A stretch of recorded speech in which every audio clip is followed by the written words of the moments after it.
দর্শক আপনাদের সবাইকে ধন্যবাদ জানিয়ে আমি কাজী ওমর ফারুক সরকার আবারও শুরু করছি।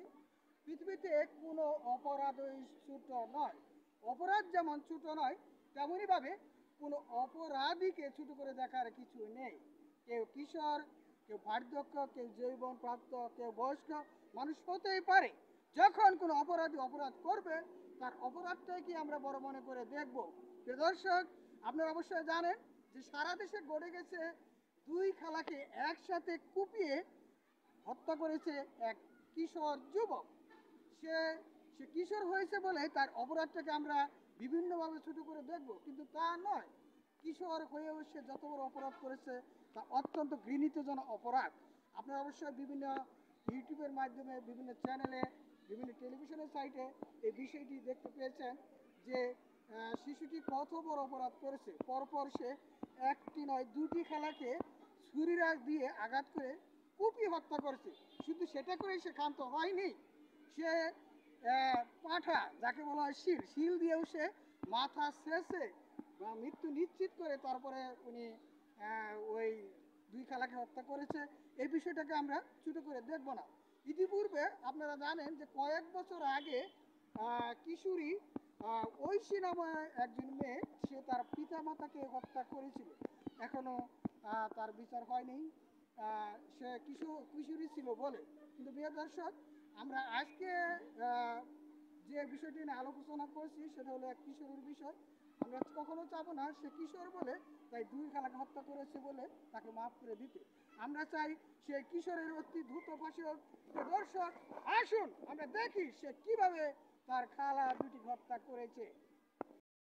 ৩,০০০ টাকা চায় কিশোর, না পেয়ে ছুরিকাঘাতে খুন করে দুই খালাকে। রাজধানীর পশ্চিম শেওড়াপাড়ায় ফ্ল্যাটে জোড়া খুনের ঘটনায় কিশোরকে গ্রেফতার করেছে পুলিশ। জানায়, খুনের পর থেকে ঘটনা ভিন্ন দিকে নিতে ভুল তথ্য দেয় কিশোরকে। QCY Melomax Pro ANC on সব নয়েজ গন। গেল শুক্রবার রাজধানীর পশ্চিম শেওড়াপাড়ার এই বাসাতে কুপিয়ে হত্যা করা হয় দুই বোন মরিয়ম এবং সুফিয়াকে। এ ঘটনায় থানায় মামলা করে নিহতদের পরিবার সুষ্ঠু তদন্ত করে দোষীদের বিচারের আওতায় আনার দাবি তোলেন তারা। আমার বড় মেয়ে বেঁচে আমেরিকা যায় কিনা সন্দেহ, সে এখন হেফাজত হয়ে গেছে। ছোট মেয়ে তো বাকরুদ্ধ বলা চলে। আমি চাই আমার মা আর আমার খালার যাতে যা করছে সে তার যাতে সঠিক বিচার হয়। বাড়ির সিসিটিভির ফুটেজে দেখা যায় ওই দিন বেলা 12টা 47 মিনিটে ওই বাড়িতে প্রবেশ করে এক কিশোর, বের হয় 1টা 57-তে। ওই সিসি ক্যামেরা পর্যবেক্ষণ করে জালকাঠি থেকে গ্রেপ্তার করা হয় ওই কিশোরকে। পুলিশ জানায়, গ্রেপ্তার কিশোর নিহত দুজনের ছোট বোনের ছেলে। খালার কাছে পুরনো সাইকেল কিনতে 3,000 টাকা চেয়ে না পেয়ে ছুরিকাঘাতে খুন করা হয় দুই খালাকে।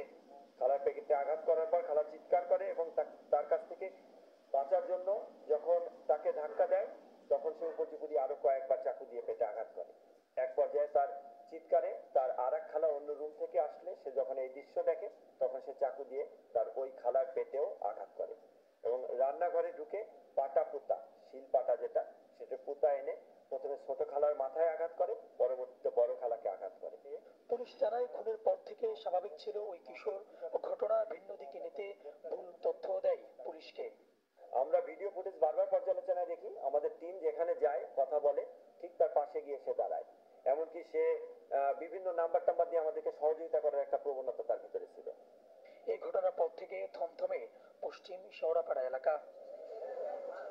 সুলতান মাহমুদ আরিফ, চ্যানেল 24, ঢাকা। যে কিশোর ছেলেটি কিভাবে তার দুই খালাকে হত্যা করেছে। প্রিয় অভিভাবক, আপনারা অবশ্যই সচেতন হবেন আজকের এই ভিডিওটি দেখে, যে মাত্র 3,000 টাকা জোগাড় করতে পারেনি বলেই আপনার ছেলেটি আপনার এক আত্মীয় বাড়িতে যে আপনার দু বোনকে অথবা পিতা হলে তার শালিকাকে খুন করলো মাত্র 3,000 টাকার জন্য। এই বিষয়টা ভেবে দেখবেন আপনার ছেলে কিভাবে আপনার আত্মীয় বাড়িতে যে 3,000 টাকা চুরি করে, মাত্র 3,000 টাকা। কেন? আপনাদের তো সামর্থ্য ছিল।